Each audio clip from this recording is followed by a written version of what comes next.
Hello మన Telugu competitive channel షార్ట్స్కు స్వాగతం. ఈరోజు మనం ప్రాచీన భారత చరిత్రను పూర్తిగా మలుపు తిప్పిన దశరాగ్ని యుద్ధం గురించి ఒక శీఘ్ర సారాంశం చూద్దాం.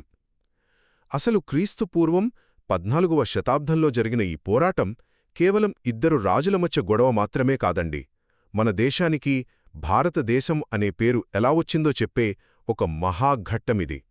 మరి విషయానికి వస్తే ఇందులో మొదటిది భరత తెగరాజైన సుదాసుడు తన ప్రధాన పురోహితుడైన విశ్వామిత్రుణ్ణి తీసేసి వశిష్ఠుణ్ణి ఆ స్థానంలో నియమించాడు.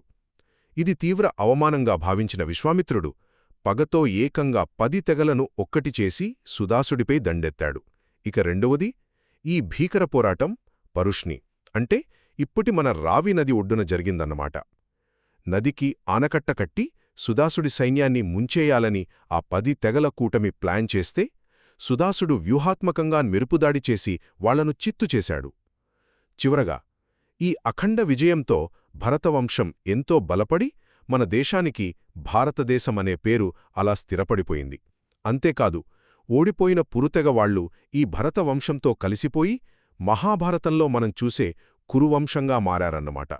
చూశారుగా, ఒకప్పుడు విడివిడిగా ఉన్న చిన్న చిన్న తెగలన్నీ ఏకమై ఒకే విశాల రాజ్యంగా ఎలా మారాయో ఈ దశరాగ్ని యుద్ధం మనకు చాలా స్పష్టంగా చెప్తుంది.